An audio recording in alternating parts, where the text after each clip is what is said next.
દોસ્તો, હાલમાં જ પ્રયાગરાજમાં ચાલી રહેલા કુંભ મેળામાં ભારતના યશસ્વી વડાપ્રધાન કે જેને સૌ કોઈ ઓળખે છે એવા પીએમ મોદી હવે પહોંચ્યા હોય એવી વાત સોશિયલ મીડિયા પર વાયુ વેગે ફેલાઈ રહી છે.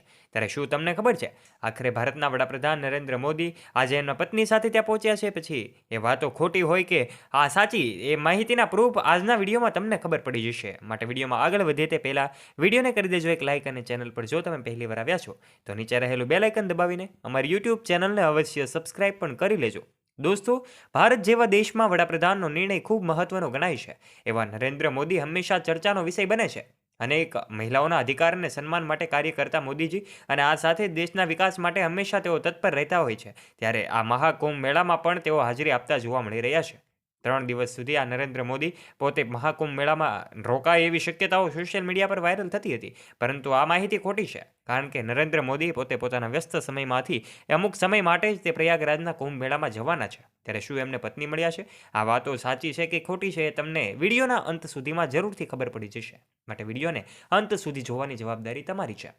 દોસ્તો, હાલમાં જ પ્રયાગરાજમાં મહાકુંભ મેળો ચાલી રહ્યો છે. આ મહાકુંભ મેળામાં દેશ વિદેશના અનેક સાધુઓ એ સંતો ઉપસ્થિત રહ્યા છે, અને અનેક આ ભગવાધારી સંતો પોતે આ ડૂબકી લગાવીને ગંગા નદીમાં એ પોતે પવિત્ર થઈ અને પોતાના પાપ ધોતા હોય છે. ત્યારે આ ડૂબકી લગાવવા માટે દેશ વિદેશના અનેક બોલિવૂડ સેલેબ્સ, ક્રિકેટ જગતના દિગ્ગજોની સાથે જ ઉદ્યોગપતિઓ પણ ઉપસ્થિત થતા હોય છે. ત્યારે ભારતના વડાપ્રધાન નરેન્દ્ર મોદી કેવી રીતે બાકી રહી જાય?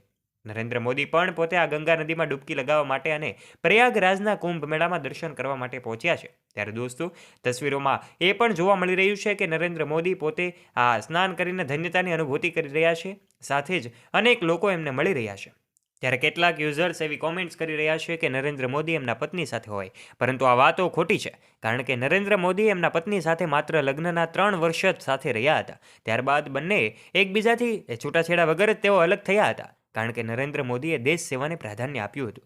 આપણે જાણીએ છીએ આરએસએસમાં નરેન્દ્ર મોદી પોતાના બાળપણથી જોડાયેલા હતા.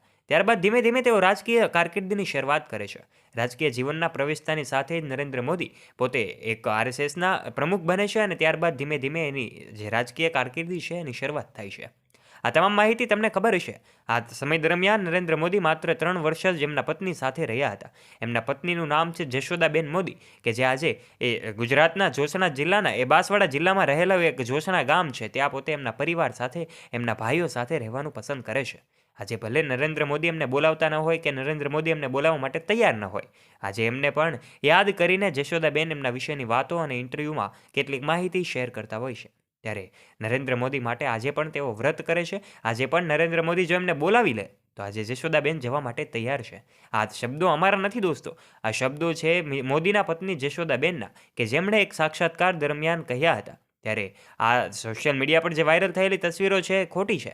કારણ કે પ્રયાગરાજના કુંભ મેળામાં નરેન્દ્ર મોદી એ પોતે પોતાની ટીમ સાથે પહોંચ્યા છે, જ્યારે જશોદાબેન તેમને ક્યારેય મળ્યા નથી, અને અત્યાર સુધીમાં તેઓ લગ્ન બાદ ક્યારેય પણ મળ્યા નથી. માત્ર લગ્નના 3 વર્ષ જ તેઓ સાથે રહ્યા હતા. ત્યારબાદ મોદી અને જશોદાબેન બંને અલગ થઈ ગયા હતા. આજે મોદી એમના રાજકીય જીવનમાં વ્યસ્ત છે, તો જશોદાબેન પોતે એક નિવૃત્ત શિક્ષિકા તરીકે પોતાના ગામમાં રહી રહ્યા છે. ત્યારે દોસ્તો, આશા રાખીએ છીએ તમને આજના પ્રયાગરાજને લગતી માહિતી તમને પસંદ આવી ગઈ છે.